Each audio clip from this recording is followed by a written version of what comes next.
सभी सावधान हो जाए। सभी सावधान हो जाए। हेलो, सभी सावधान हो जाए। यहाँ से प्रवचन प्रारंभ हो रहे। मंगलाचरण तो हाथ जोड़ ले। नमो अरिहंताणं नमो सिद्धाणं नमो आयरियाणं नमो वछायाणं नमो लोये सवसाहुणं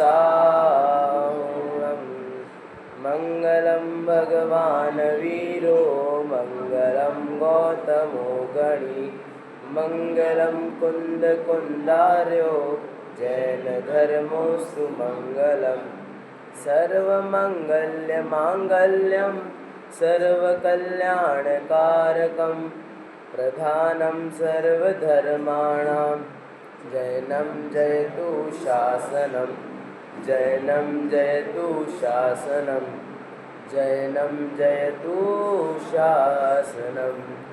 इस भवतरुका मूलैक जानहु मिथ्या भाव ताको करि निर्मूलब करिए मोक्ष उपाय। गत दिनों से हम 10 लक्षण धर्मों पर चर्चा कर रहे हैं। हमने अभी तक क्षमा, मार्दव और आर्जव धर्म इन 3 पर चर्चा कर ली है। आज कौन सा दिन है? उत्तम शौच का दिन है। शौच अर्थात शुचिता, शुद्धता, उसका नाम शौच कहा। शुचेर भाव शौचम, शुचिता के भाव को शौच कहा, शुद्धता होने को शौच कहा। अच्छा ये शौच धर्म कौन सी कषाय के अभाव में प्रकट होता है? हो गई ना? चार चौथी कषाय। आज आखिरी कषाय। आज आखिरी कषाय का अंत करना है। कौन सी? लोभ कषाय के अभाव में शौच धर्म प्रकट होता है। शौच धर्म समझने से पहले हम लोभ को समझते हैं। लोभ क्या होता है? हमने लोभ को क्या समझ रखा है? हम सभी ने पाठशाला पढ़ी है, पढ़ाई भी है, तो उसमें जब 5 पाप वाला पाठ आता है तो उसमें लोभ के संबंध में क्या कहा? लोभ पाप का बाप है, लोभ पाप को बाप बखाना। लोभ पाप का बाप का टोडरमल जी लिखते हैं। क्या कहते हैं टोडरमल जी? लोभी की प्रवृत्ति कैसी होती है, लोभी जीव कैसा होता है, कार्य सिद्धि के लिए क्या क्या करता है। कार्य सिद्धि के लिए जैसा बने वैसा कार्य करेगा, जैसा बने वैसा कार्य करेगा, अर्थात स्वयं का घात करना पड़े तो स्वयं का घात भी करेगा। मतलब भैया अपना घात कर लो, अपना पैर तोड़वा लो, इंश्योरेंस मिलेगा। ये लोभी की प्रवृत्ति हो जाएगी। नई कार आई है, इंश्योरेंस मिलेगा, कार तोड़वा दी। अपना घात करने को भी तैयार हो जाएगा वो लोभी प्रवृत्ति वाला। जैसा मैंने कल भी कहा था, ये बात जो हम कहते हैं, बात तो कथन अपेक्षा तो हम थर्ड पर्सन के उससे कह देते हैं कि लोभी प्रवृत्ति वाला जीव ऐसा करेगा, पर इसे उस लोभी प्रवृत्ति तक ही सीमित नहीं रखना। अपने अंदर भी हमें झांक के देखना है क्या वो प्रवृत्ति हम में है।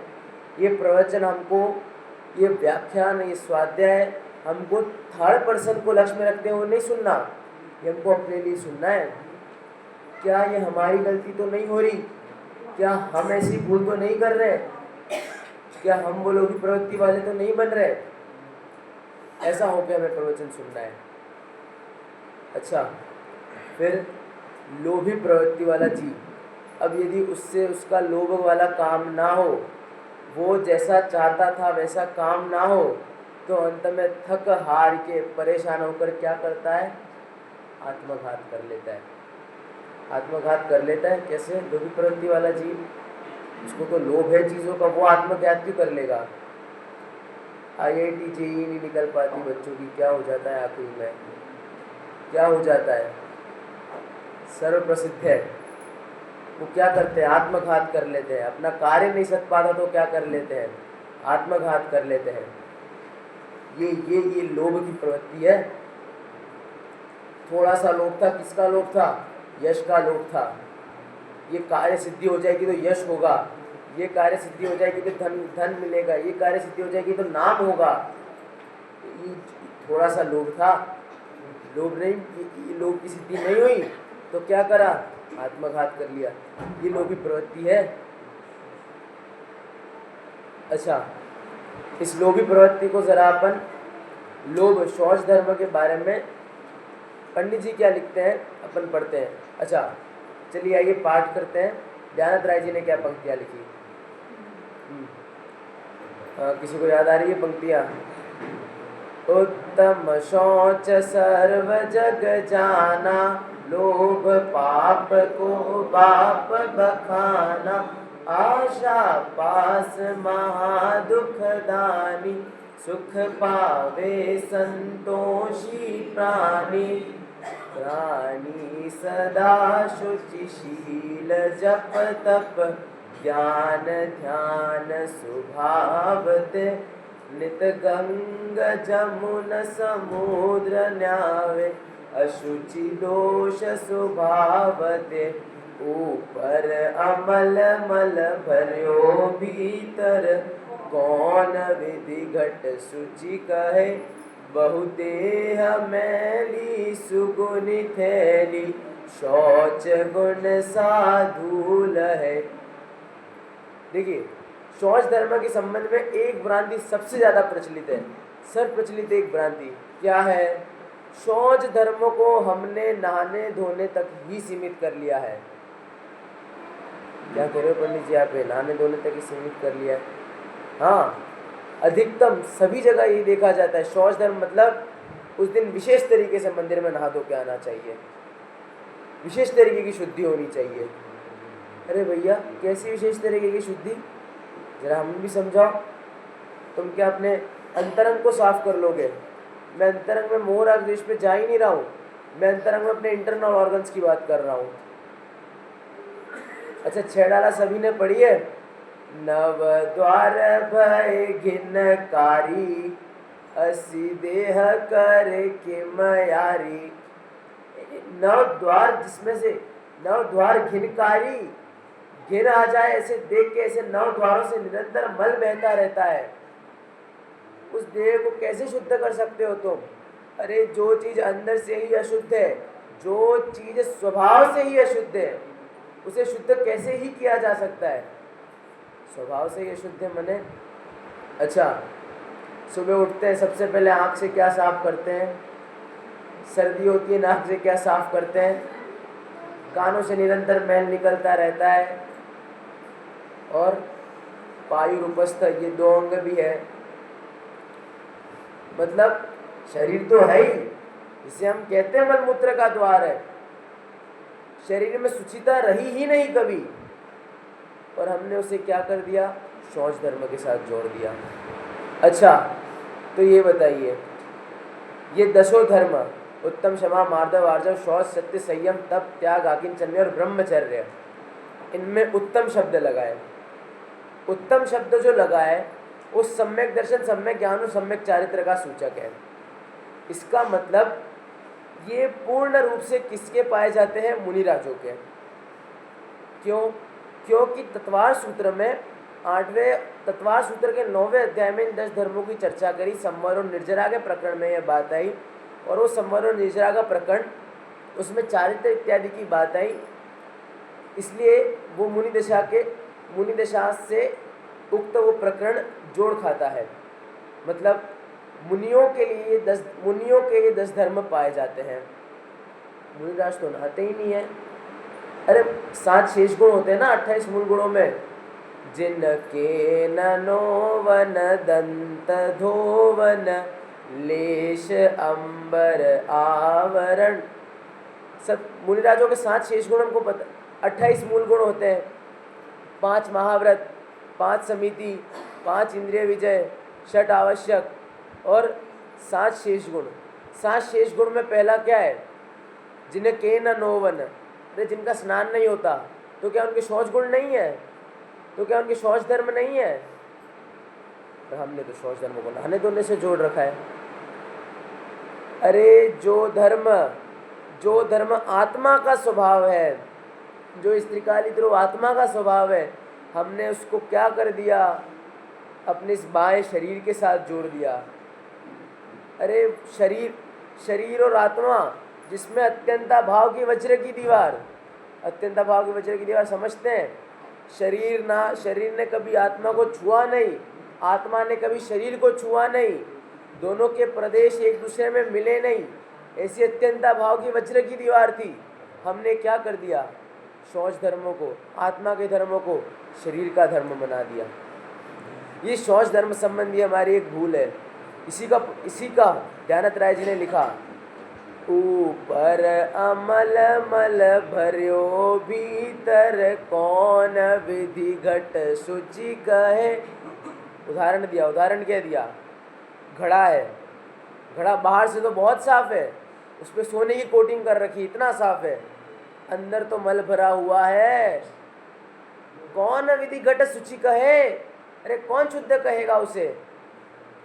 वैसे ही बहुदेह मैली सुगुनी थैली, ये देह है, दुर्गुणों की थैली है, हाड़ मांस पीप रक्त, अरे निरंतर इसमें से बहता रहता है ये सब। इसको किस हिसाब से, अपन किस तरह से शुद्ध कह सकते हैं? अरे शुद्ध तो उनकी देह भी नहीं होती, किनकी कह रहा हूँ मैं? तीर्थंकरों की। क्यों? तीर्थंकरों की देह आपको पता है कैसी होती है? समचतुरस्क संस्थान, फिर वज्र वृषभ नाराज सहनन, ऐसी देह वाले होते हैं।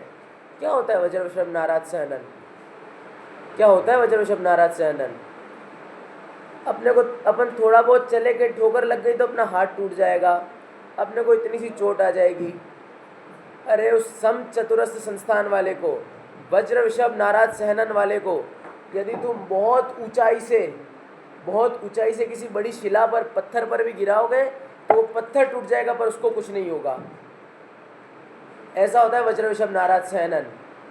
ऐसा सहनन, ऐसा समचतुर संस्थान माने अपन परफेक्ट बॉडी जिसको कहते हैं ना, परफेक्ट बॉडी, वो होती समचतुर संस्थान, वो होता है उनका। तो भी क्या, तीर्थंकर उनको छोड़ देते हैं और हम उसी के पीछे लगे रहते हैं। वैराग्य भावना में पंक्तियां आई ना, जो संसार विषय सुख होता तीर्थंकर क्यों त्यागे, काहे को शिव साधन करते संजम सो अनुरागे। अरे हम जिसके पीछे लगे, हम जिस देह को किसके धोने के पीछे लगे, हम जिन विषय भोग के लोभ के पीछे लगे हैं, अगर उनमें तनिक सा थोड़ा सा भी सुख होता तो तीर्थंकर क्यों त्यागे? तो तीर्थंकर ने उन विषयों को क्यों त्यागा? काहे को शिव साधन करते, उन्होंने मोक्ष का उपाय क्यों करा? उन्होंने सम्यक दर्शन ज्ञान चारित्र की ओर अपने कदम क्यों बढ़ाए? संजम सो अनुरागे, उन्होंने क्यों मुनि दीक्षा धारण करी? ये दिखाता है इतने श्रेष्ठ भोग होने के बाद भी चक्रवर्ती 96,000 रानियां होती है उसके पास। चक्रवर्ती की खीर यदि हम एक चम्मच भी खा ले तो 10 दिन तक पेट खराब हो जाएगा हमारा। ऐसी खीर, चक्रवर्ती की जो खीर होती है वो चक्रवर्ती और उसकी पटरानी के अलावा कोई नहीं पचा सकता। अरे इतने भोग होते हैं, निरंतर 14 रत्न उसके साथ चलते हैं। 14 रत्न का भी वर्णन सुनो, ऐसा लगेगा ये आ गए तो सब कुछ आ गया। इतना सब होने के बाद भी ये लोग क्यों ले लेते हैं दीक्षा? क्या है ऐसा इन विषय भोगों में? अरे साहब दुख है, दुख का हेतु है, दुख के कारण है। एक जिनागम में खूब सुंदर गाथा आती है, पुण्य से हमको क्या मिलती है? भोग सामग्री। भोग सामग्री से क्या होता है? हम उन्हें भोगते हैं, पाप का बंध होता है। पाप का बंध होता है, मोहराग द्वेष भाव होते हैं। मोहराग द्वेष भाव होते हैं, संसार बनता है। अतः पुण्य भी संसार का कारण है। हम जो रोज़ प्रतिदिन जिनालय जाते हैं, क्यों जाते हैं भाई? पुण्य की प्राप्ति हो, पुण्य की प्राप्ति होगी तो ही तो आगे काम चलेगा, तो ही तो घर में लक्ष्मी आएगी, तो ही तो मेरा एग्ज़ाम निकलेगा, तो ही तो मैं जैसा चाहता हूँ मेरे को सुख सुविधाएं मिलेंगी। अरे ऐसे काम नहीं होता। वो तो जो पूर्व कर्म बांधे होंगे उसका जो उदय आना होगा वैसा ही मिलेगा। हम लोभ कर ले, हम अपना यश का लोभ कर ले, नाम का लोभ कर ले, किसी का भी लोभ कर ले, किसी भी लोभ से मंदिर चले जाए, कुछ नहीं होने वाला साहब। हम मंदिर में जाके पाप और बांध लेंगे। त्रिलोकीनाथ के दरबार में उनके समान उनके समान तो बनना चाहते हैं, पर मांग किसकी करते हैं? बहुत छोटी छोटी चीज़ों की मांग कर लेते हैं। सब पेपर है, पास हो जाऊं मैं आज, इसलिए अर्घ्य चढ़ाता हूँ। उदक चंदन तंदुल पुष्प के चरु सुदीप सुधूप फलार्घ के धवल मंगल गान रवाकुले जिन ग्रहे जिन नाथम किमर्थम यजे परीक्षाय सफलम भूत्वा परीक्षाय सफलम भूतार्थम अहम जिनायजे किमर्थम यजे धनाय लक्ष्मी याचनार्थम यजे, लक्ष्मी चाहने के लिए। अरे बहुत छोटे छोटे भोग मांगते हैं हम उनसे। मांगना हो तो बड़ा मांगो, त्रिलोकीनाथ है। अरे साहब कैसी बातें करते हैं, क्या चाह कर रहे हैं हम त्रिलोकीनाथ से? वो स्वयं वीतरागी हो गए, उनको स्वयं कुछ मतलब नहीं है। वो तो तीन लोग को सकल ज्ञेय ज्ञायक तदपि निजानंद रसलीन। अरे वो तो पूरे लोकालोक को जानते हैं, तो भी अपने में समाहित हुए। वो पूरे लोकालोक को जानते हैं, पूरा तीन लोक में, तीनों कालों में, एक एक समय में क्या चल रहा है वो सब दिखता है उनको। सब कुछ क्रिस्टल क्लियर एकदम HD में। हाईएस्ट क्वालिटी अपन कौन सी कहते हैं? 4K। 4K तो बहुत छोटी हो गई, 8K 16K में दिखता होगा उनको तो। अरे अपन कह नहीं सकते, इतना क्लियर दिखता है उनको। तो भी वो तो अपने में लीन है, और अपन इस तुच्छ से लोभ की मांग करते हैं उनसे। ये शौच धर्म को जो हमने ये जो कर रखा है ना संकुचित, ये हमारी भूल है। अच्छा, हम लोभी की प्रवृत्ति की बात कर रहे थे। लोभ पाप को बाप बखाना। भैया लोभ पाप को बाप बखाना ऐसा क्यों कहा? अच्छा, लोभ पे अपन पांचों पाप घटा के देखते हैं। कोई लोभी जीव है, कोई डाकू है जिसको अत्यंत लोभ है। किसका लोभ है? पैसों का लोभ है। उसको चाहिए, धन चाहिए ही चाहिए, तो वो क्या करेगा? हिंसा। क्या करेगा? लोग घर में घुसेगा, लोगों को मारेगा, उनके घर से पैसा निकालेगा। अब पैसा आया, घर वाले सभी को पता है चोरी के पैसे से कौन सहमत होता है? कोई होता है सहमत? कोई नहीं होता है। घर वालों ने पूछा पैसा कहाँ से आया? झूठ बोल दिया। चोरी तो उसने करी। फिर कुशील कैसा भाई? कुशील को भी हम संक्षिप्त ना करें। कुशील का एक अर्थ होता है जो हमारा स्वभाव नहीं है, जो हमारा स्वभाव नहीं है। शील अर्थात अपना स्वभाव, कुशील अर्थात अपने स्वभाव से विपरीत कार्य करना। स्वभाव तो ज्ञान दर्शन वाला था और कर रहा है चोरी का काम, ये हो गया कुशील। और इसके बाद परिग्रह। अरे इतना था और तो भी जोड़े जा रहा है। एक लोभ के कारण पांचों पाप आ गए। एक लोभ के कारण सोचो कितनी भयंकर कषाय है ये लोभ कषाय कितनी भयंकर है। एक लोभ के कारण पांचों कषाय आ जाती है। अरे एक लोभ के कारण अपन चारों कषाय भी कर देते हैं। यदि मुझे अधिक मार्क्स लाने का लोभ होगा ना, मुझे सबसे ज़्यादा मार्क्स चाहिए, तो मैं कदाचित क्रोध भी करूँगा, मैं मान भी करूँगा। मायाचारी तो कूट के भरी होगी। मेरे पास अगर मेरा कोई मित्र भी आएगा ना, इसलिए भाई पढ़ा दे कल पेपर है, तो मना कर दूंगा कि मैंने कुछ नहीं पढ़ा। ये मायाचारी है। लोभी जीव क्या नहीं करता? लोभी जीव पापी होता है, लोभी जीव कषाय होता है। ये लोभ, इस लोभ धर्म का, इस लोभ कषाय का अभाव करने का नाम शौच धर्म है। लोभ कषाय का नहीं, लोभांत कषाय का अभाव करना। लोभांत कषाय माने लोभ अंतिम कषाय है, लोभ जाता भी सबसे अंत में ही है। अंतिम 10वां गुण स्थान, 14 गुण स्थान होते हैं ना, तो उसमें जो 10वां गुण स्थान कौन सा? सूक्ष्म सांप्राय। सूक्ष्म सांप्राय अर्थात लोभ 10वें, लोभ सबसे एंड में जाता है, संजोलन लोभ सबसे एंड में जाता है 10वें गुण स्थान में। तो उस लोभांत कषाय का नाश करना, अनंतानुबंधी, अप्रत्याख्यान, प्रत्याख्यान, संजोलन, हास्य, रति, रति, शोक, भय, जुगुप्सा, स्त्रीवेद, पुरुषवेद, नपुंसक वेद, 25 कषायों का नाश करना, ये शौच धर्म है। 25 कषायों का नाश करके सिद्धत्व की प्राप्ति करना, ये शौच धर्म है। अरे लोभी प्रवृत्ति को 5 उदाहरणों से समझाया।